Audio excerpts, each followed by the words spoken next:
Hello and welcome, ladies and gentlemen, to a new edition of the Daily Debate. In tonight's show, we're going to be focusing on the medical file. Now, Egypt is paying homage to its White Army, the healthcare personnel who have been fighting the coronavirus pandemic in Egypt since last year. The first, the virus, the vaccine, actually emerged in early 2020. Egypt has been battling the pandemic, and on the forefront are the health workers. And Egypt issued 15 million coins in remembrance of the healthcare workers and in gratitude of their continuous efforts up until that day. But before we start talking about this important file, let's check out some of the main stories making the news today. And we'll start off with President Abdel Fattah el-Sisi giving his directives today to increase the levels of dependence on local manufacturing in the national project for developing Egypt's rural areas. During his meeting with Prime Minister Mustafa Madbouli, the president also probed implementation rates of the project, which aims at developing villages nationwide. The head of state was briefed on the investment plan of the upcoming fiscal year, which will see increased government investments.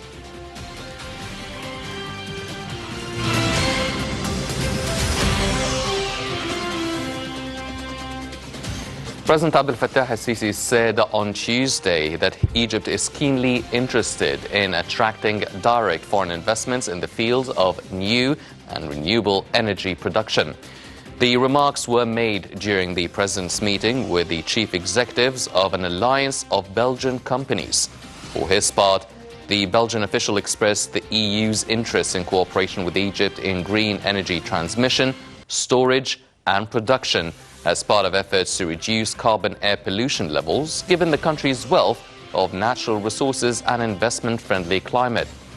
Presidential spokesman Bassam Radi said the meeting probed cooperation prospects with the Belgian alliance, which includes DEMI for dredging, the Port of Antwerp cooperation, and the Fluxys cooperation for investments in generating power from green hydrogen.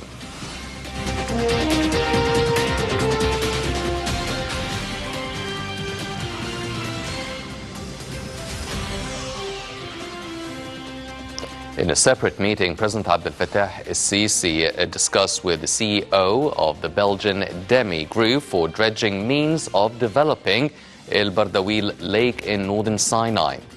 During the meeting, President el-Sisi said that Egypt attaches priority to the national project for the comprehensive development of El Bardawil Lake in the frame of the state's public plan to develop all lakes nationwide. The president pointed out that the Bardawil development project is integrated with the strategy of developing Sinai and has great environmental, social, economic and nutritional impacts by increasing fishing resources as well as providing job opportunities. For his part, the CEO of the Belgian DEMI Group expressed his willingness to cooperate with Egypt in developing the lake, taking into account the expected positive results of the projects due to the lake's unique location on the Mediterranean and its high-quality resources.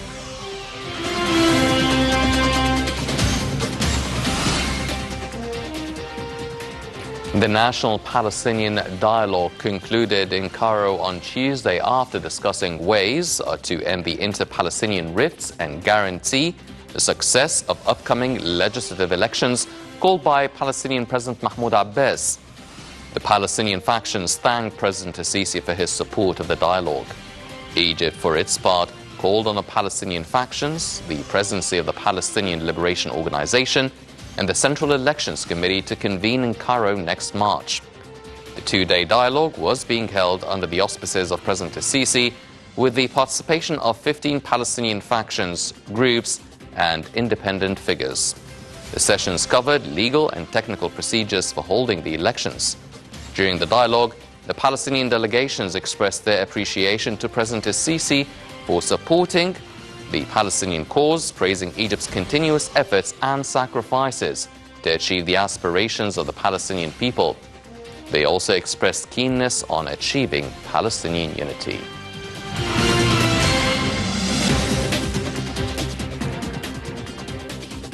And upon the directives of President Sisi, Egypt decided to open its border crossing with the Israeli blockaded Gaza Strip indefinitely, allowing the coastal strip's people's passage to the outside world and supporting them.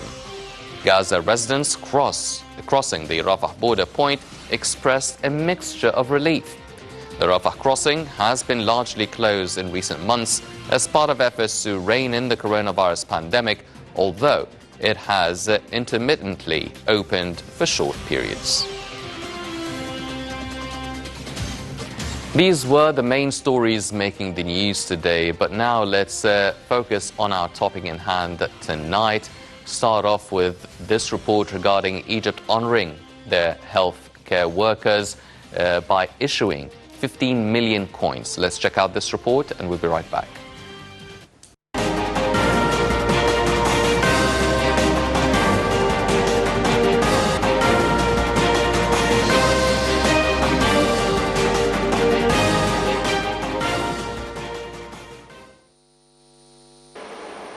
In recent years, the government issued several variations of the Egyptian £1 coin and 50 piastre coin.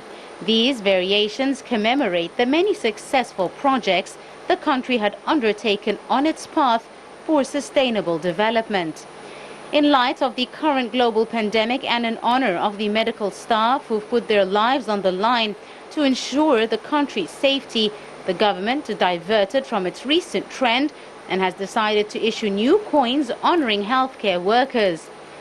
From a design depicting the new Suez Canal to another celebrating the new administrative capital, so far there have been 8 additional variations of the £1 and 50 piastres coins. This is besides the regular ones featuring the familiar faces of the boy King Tutankhamun and the Hellenic Queen Cleopatra. The new coins honoring healthcare workers will be considered the 10th variation issued since the release of the £1 and 50 piastre coins. The Ministry of Health announced the issuance of the new coins during the slogan, Egypt Medical Teams, in a move that pays homage to the role of the medical staff in combating the coronavirus in the country. Meanwhile, Ministry of Finance Minister Mohammed Mait explained that the Public Treasury and Coinage Authority is documenting this growing heroic role of the Egyptian White Army in the nation's memory by offering 10 million pieces of the pound denomination and 5 million pieces of the 50 piastres denomination, bearing the logo of the Egyptian medical teams in appreciation of their great efforts in saving lives. Maid pointed out that the Ministry of Finance is committed to develop national awareness of the symbols of human giving through issuing the commemorative coins to honor history and those who were part of it. He added the move is an appreciation of the medical staff's courageous efforts to save the lives of thousands of people. The minister assured that on top of the new coins, the state is taking care of its healthcare workers. He further pointed out to the government's decision taken to raise medical workers' salaries, including raising monthly allowances granted to around 600,000 doctors and other medical staff at the cost of 2.25 billion Egyptian pounds. The raise includes physicians, dentists, pharmacists, veterinarians, physiotherapists, nursing staff, chemists, physicists, and medical technicians. The decision, announced in March 2020, raises the monthly allowances for medical workers from a range of 400 to 700 Egyptian pounds to a range of 700 to 1,225. In addition, a presidential decree ordered the creation of a risk fund for medical staff. The state has also decided to raise the monthly bonus of intern doctors who work in universities and Al-Azhar hospitals to about 700 Egyptian pounds extra to receive 2,200 Egyptian pounds per month.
Welcome back, ladies and gentlemen, and we're joined here tonight in the studio by Professor Dr. Hamdy Nabawy, the Vice President of the High Medical Council at Nasser Institute. Professor Dr. Nabawy, thank you very much for joining us. Thank you. Professor Dr. Nabawy, now, first of all, Egypt is paying homage to the White Army.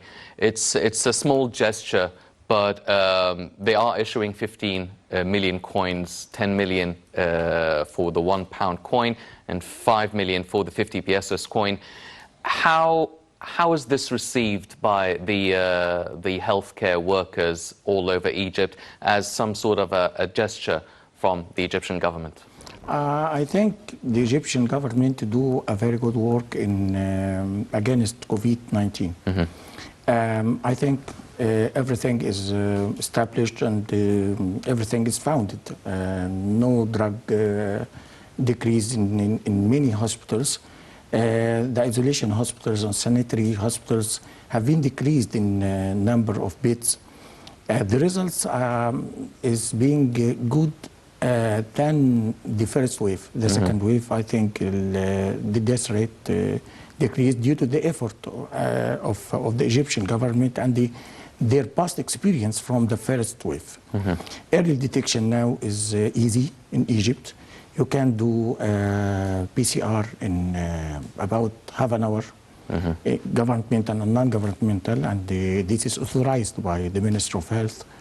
Although the actual numbers is authorized by the Ministry of Health laboratory only, and the second, if you do it, it's okay. But you can do it in any Ministry of Health hospital in about 1 hour.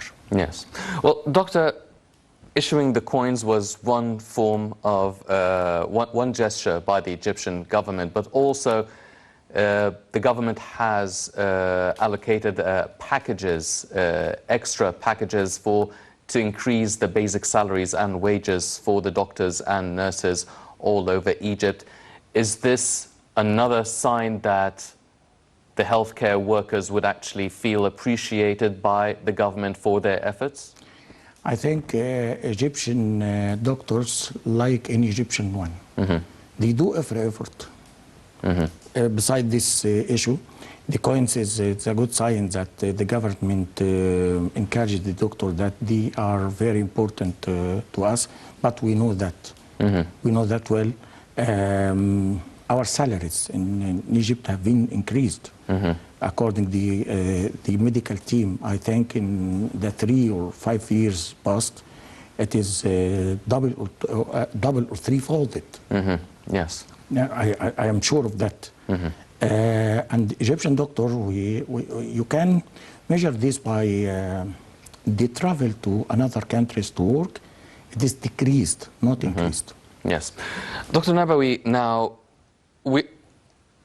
can you please highlight any sort of difference between the first wave of the coronavirus pandemic and the second wave that hit Egypt and the whole world? Is there a difference in how severe and how strong it is? Is there a difference in how the medical personnel here and the medical institutions are tackling the coronavirus? Is the weather playing any sort of factor in how strong or weak the second wave is? I can summarize this in one word: cognition. Cognition in English, and our neurosurgical one, it is the process of knowing. We have just the knowledge. The first wave, we have no knowledge all over the world. Just few words, and you can make it difference from one country to another country. The base evidence medicine, which depends on it, it is not published. Now, in the second wave, about I think every day, 15 papers all over the world have been published. We know a lot about COVID now. We know it's a strain. It is more than 33 strain now. We know that early management, whatever you are in the world, you can ask yourself, and the world is wondering, how the death rate in America exceeds 1,000 per day, and in Egypt 49. It is the good early management, the fear of the virus, the fear of the virus.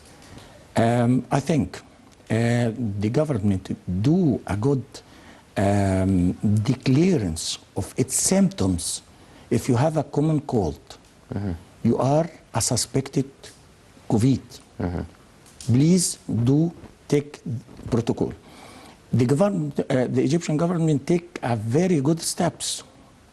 They withstand the education and the primary, secondary, and schools and the universities for certain times, and this decrease the cases because the young people and children are not aware how they can be catched by COVID-19.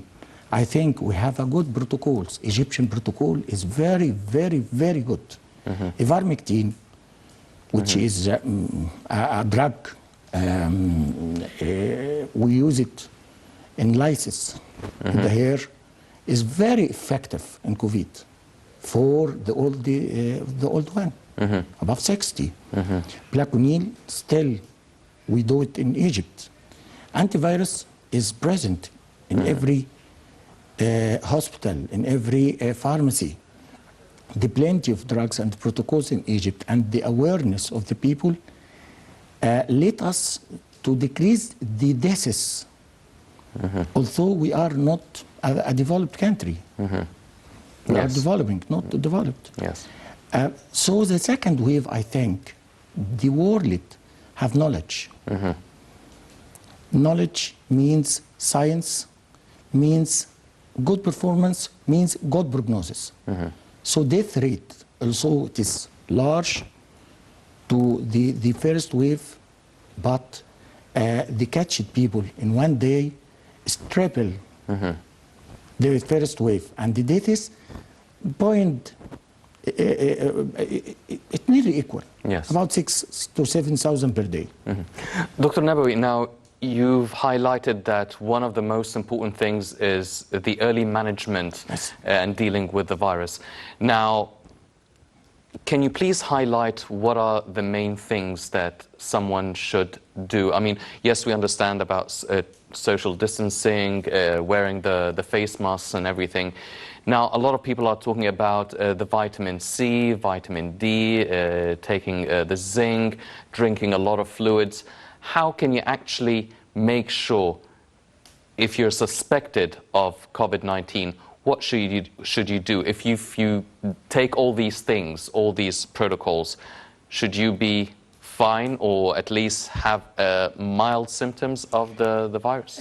Let me tell you that the Egyptian authority, Egyptian government, the Ministry of Health did declare that any common cold symptoms, any diarrhea, any common cold symptoms, any diarrhea, any myalgia, you suspected COVID-19. Okay? What we should do?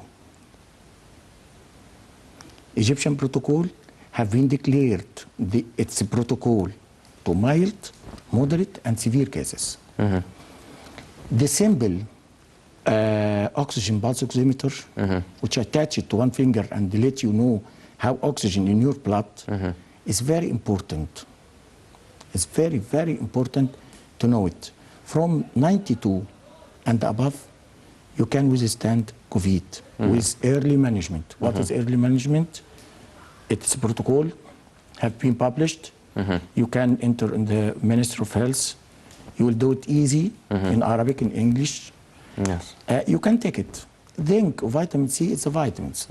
But the most important thing to do viral treatment or to prevent the viral storm. The problem in COVID-19 is not the infection, the viral infection. I must tell the audience that virus is a dead tissue. It's not living, but it will live in living tissues. And virus have two types, RNA and DNA. And RNA itself, it is single-stranded and double-stranded.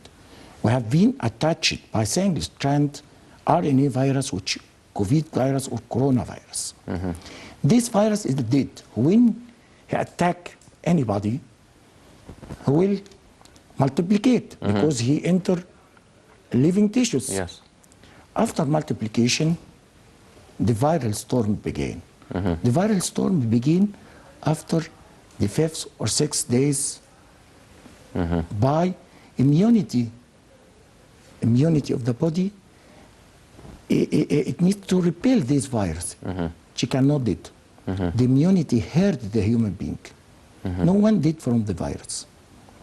It is from the immunity itself.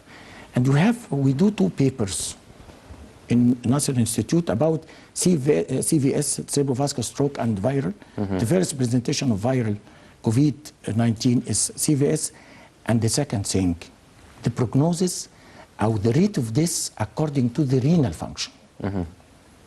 Anyone has good renal function, he will pass. And anyone with bad renal function, he will not pass. Renal function is the immune system? No, is the renal immunity? function, it is the function of the kidney. Okay. Okay? It is urea or creatinine. Yes. So the immune system hurt the human beings, not the virus itself. What did this immune system? Cytokines and interleukins, which mediators in the immune system, will attack the alveoli of the lungs. It will decrease the capacity of the lung to overload it by air. So the oxygen decrease by time. One of the people will react largely. So the oxygen decrease from 95 to 92 to 89 to 80 to 70. You cannot withstand this. So what can we do to actually boost our immune system? Just bed rest. Good aeration in your room. Isolate yourself in your room. Pulse oximeter in your finger. Take the protocol which is published in the Ministry of Health site, and you can follow up the pulse oximeter. If you decrease below 90, it is dangerous. The second thing, you can follow up your respiratory rate.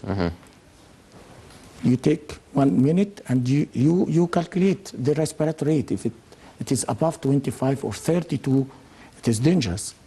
Those people will be transferred to the hospital, not all people. The percentage of those people who will need hospital, you cannot imagine, below 5%. Yes. Of the attacked COVID-19. Yes.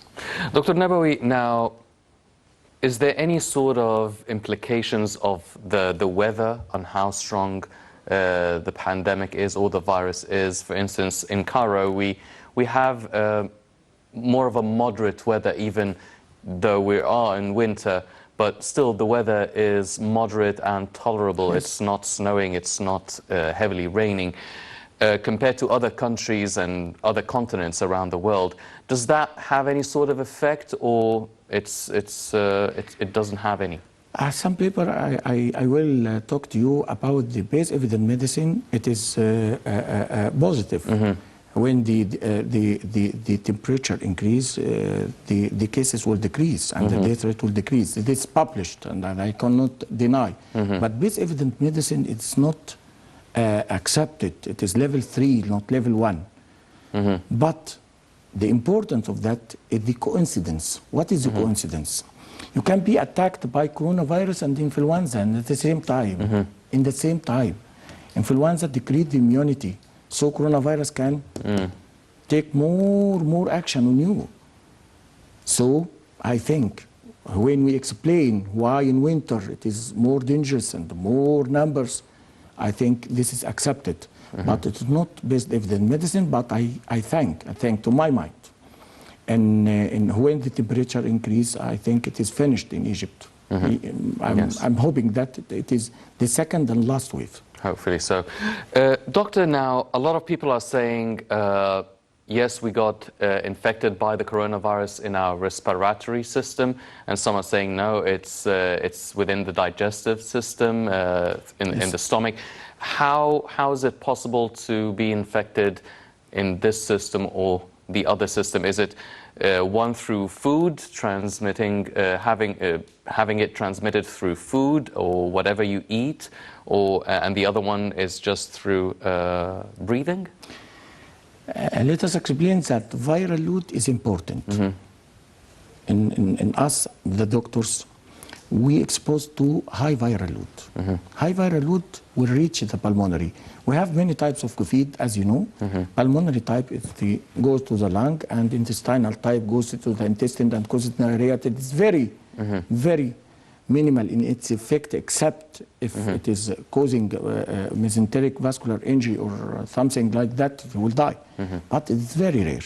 But pulmonary is very dangerous and very severe according to the viral load. When the viral load is too much, you will be attacked by pulmonary.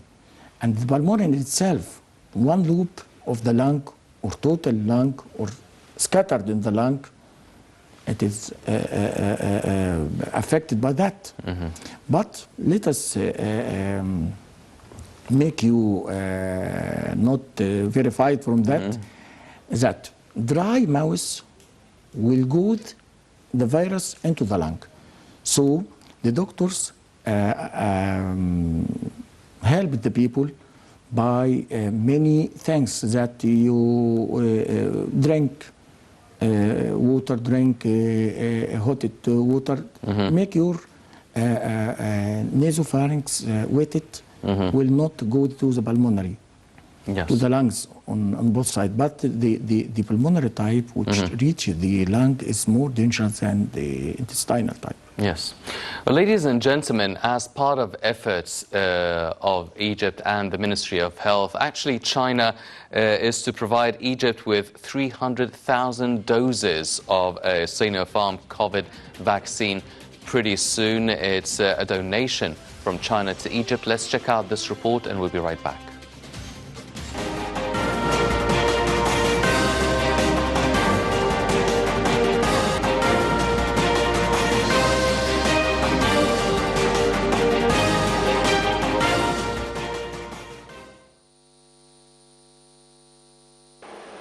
China will provide Egypt with 300,000 doses of its Sinopharm vaccination soon, as Egypt continues to push forward with its immunization campaign against the coronavirus pandemic for its frontliners.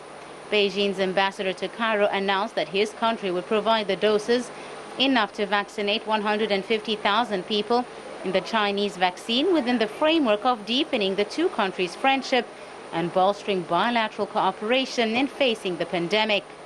During a press conference, the ambassador noted that China was keen to provide as much support and assistance as possible to the international community. In this regard, the country is working to activate its cooperation with countries concerned with the production of vaccines. He said that providing vaccines to the Egyptian side is part of Chinese President Xi Jinping's commitments to this active cooperation. He added that China is constantly cooperating with the World Health Organization to provide all the information and data needed.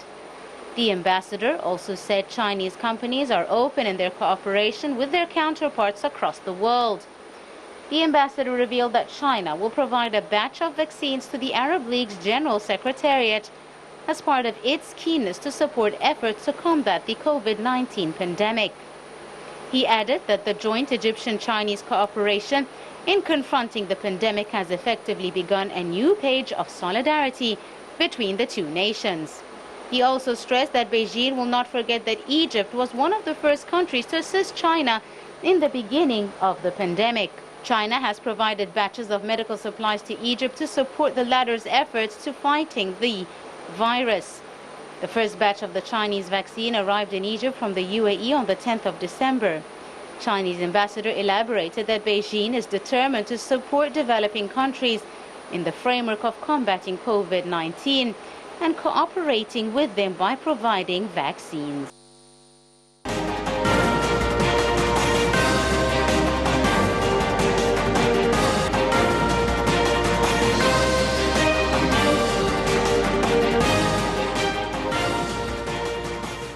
Welcome back, ladies and gentlemen, continuing our discussion with Professor Dr. Nabawy. Now, sir, There's a lot of talk about the different kinds of vaccines. We hear about AstraZeneca, the Pfizer one, Sinopharm, the Moderna, all sorts of vaccines, and people don't know if this vaccine will stop you from getting infected or will only help with the mild sort of symptoms. Everybody is talking about which is better, the different percentages of efficiency. So can you please just give us an overview on how these vaccines work, which is better, which is not, what we should be expecting after getting vaccinated? Let us talk with common words to the general audience, not the specific one, the scientific one. All of vaccines are accepted. The Chinese one, AstraZeneca, Pfizer, Moderna, all of them affect the prognosis, the rate of death, not the affection. If you take the vaccine, if coronavirus attacked you, you will not be attacked to the severe, to transfer to the severe cases, about 97% in some of it and 87%, and this is good results for them. No difference. All of them will let you prepared to defend yourself about the another attack. It is clear now. Yes. All of them accepted. All of them will help. What is our problem? Our problem from COVID-19 is the death rate and the severe complication. It will decrease it by 97 in one vaccine and 87 in another one. It's good. It's good. Thanks to science, thanks to Allah, to do this. Everyone must take it. Yes. The first line medical team must take it, whatever the results. But as best evidence medicine, let us talk about the science, the science and the scientific people like us. We depend on the best evidence medicine. What is best evidence medicine? I will explain in a few minutes. Yes. Best evidence medicine, you take 20 people, take that vaccine, and 20 people take no vaccine. You just inject them saline. And 20 people of this and that exposed to COVID. What is the result? This is the best evidence medicine.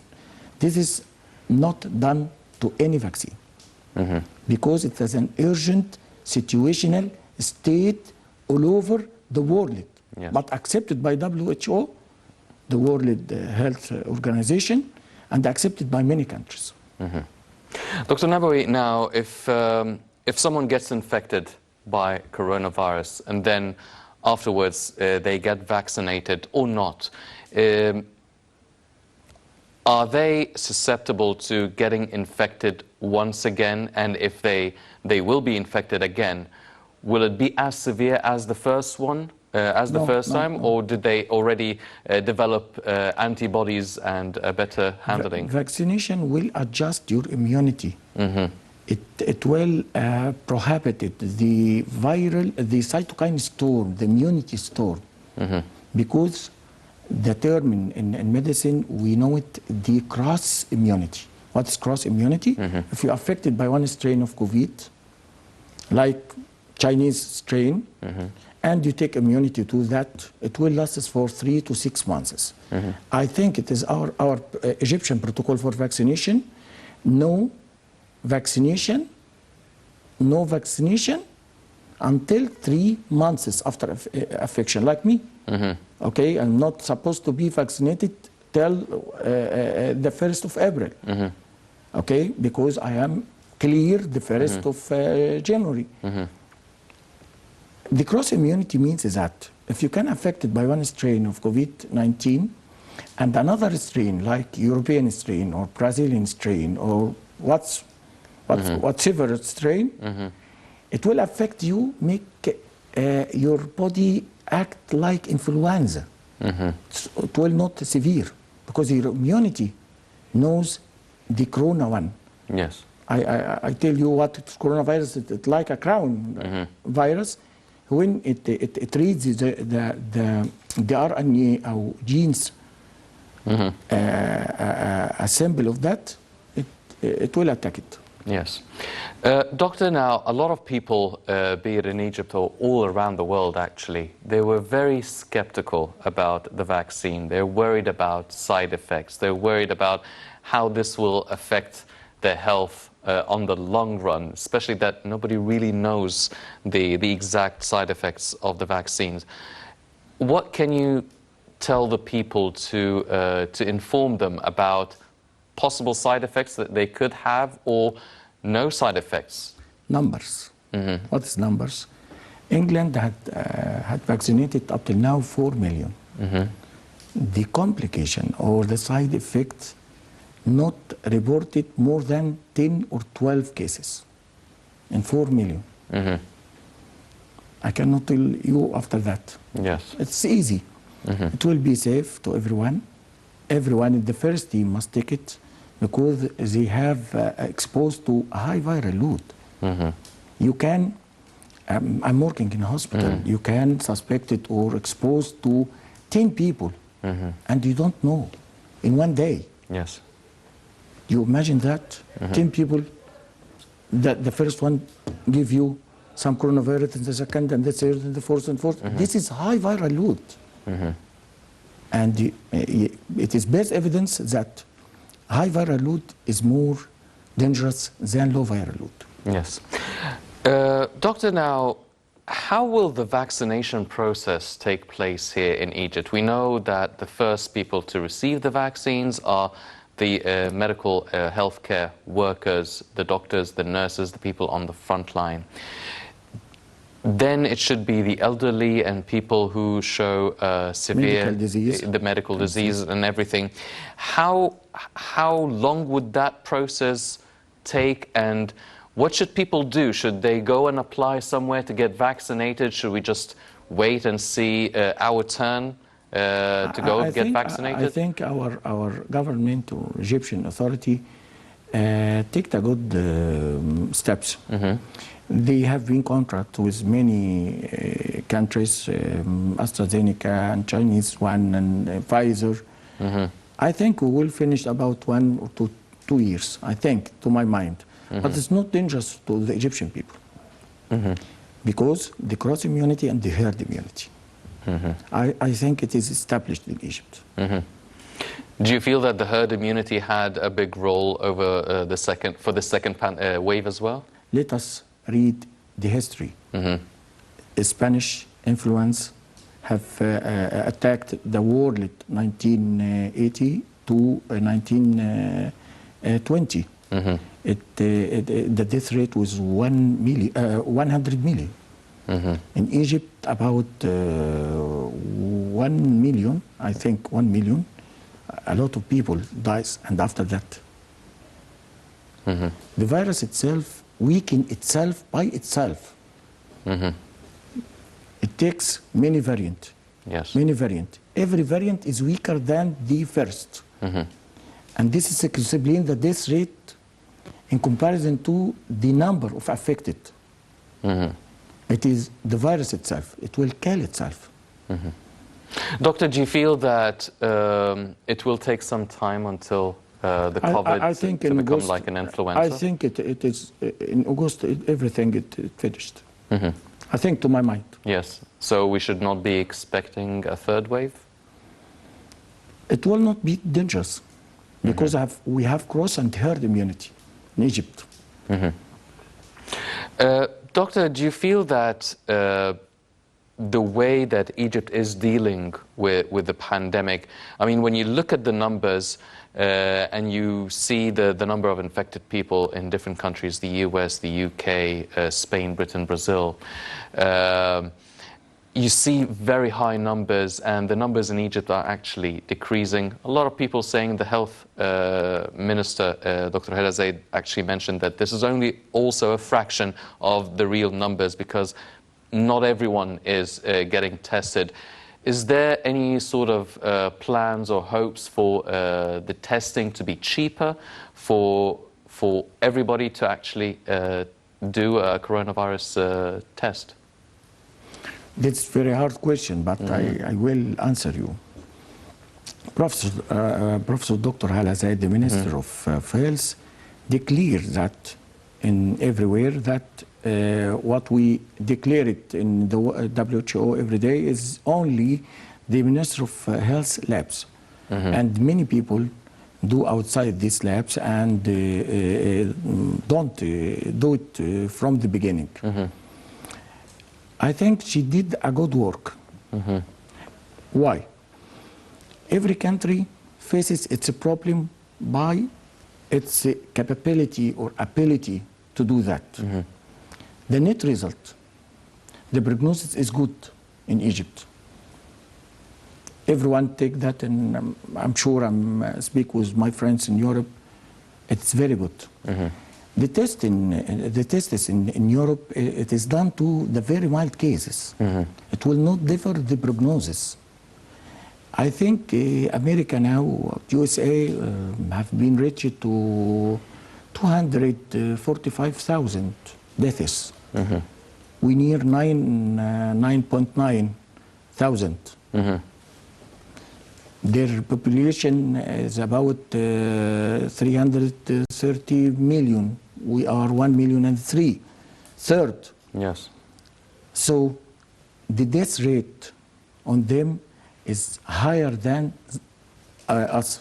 And the death rate in Egypt is very, very honest. Why? We have everyone that you have a certificate of death, so no one can deny these deaths. This death is present in everywhere. The death rate in Egypt is better because of many things. We notice that the immunity will affected by the fear of this virus. I will let you to listen some stories because I'm in the field. A husband take COVID. The wife does not affair. No symptoms at all, except smell defect and again. A mother in the house take COVID, and she knows that take COVID, and she didn't affair. The result is good. The fear will affect the result. This is based evidence. And the early hospitalization let you take a high viral load. Hospitalization, as the rules or protocol of Egyptian authority, Egyptian Minister of Health, Hala Zaid, said that don't go to the hospital except these signs occur. Distress in your breath, or pulse oximeter oxygen decrease, or severe fever don't respond in 24 hours. Many people in the first attack go to the hospital. They will fail this hospital system failure. Yes. This is occurring in Italy, in England, in Spanish, and some hospitals in America. The second wave, we know a lot. Yeah. So not everyone goes to the hospital. Death rate, I think, it is about 45, 46 in one day, and this is good. So you're actually saying that the mental health, the fear factor, plays a big role in getting infected, or the symptoms at least? Yes. Do you feel that things to do to actually deal with the fear and the mental health, should people exercise? Should people watch comedies on TV? No. Your media is important in this fight. Yes. I think everyone in the media must tell the people the early symptom, the early management. Don't fear, you will pass. Will be good. Yes. The media itself. Well, ladies and gentlemen, on such hopeful words as Dr. Nabawy mentioned, there is a lot of work to do. There's already been a lot of work being done by the healthcare workers in Egypt. Obviously, the government has shown a lot of gratitude to the White Army, issuing 15 million coins, £1 and 50 piastres coins, in appreciation of the medical force here in Egypt. Also, allocating packages to increase the basic wages and salaries for the doctors and nurses. Dr. Nabawy mentioned there is a lot of importance attached to the early management of the symptoms and the infections of COVID-19. Also, he highlighted the importance of the fear factor, the mental health, in affecting and controlling the symptoms and the severity of the COVID-19 infection. Unfortunately, that's all the time we have for this edition of the Daily Debate. But before we go, I'd like to thank my very distinguished guest, Professor Dr. Hamdy Nabawy, Vice President of the Higher Medical Council at Nasser Institute. Professor Dr. Nabawy, it was a pleasure having you with us. Thank you very much. Thank you very much, sir. Ladies and gentlemen, please stay tuned for more coming up on Night International. I'm Hani Saif. Thank you for joining us.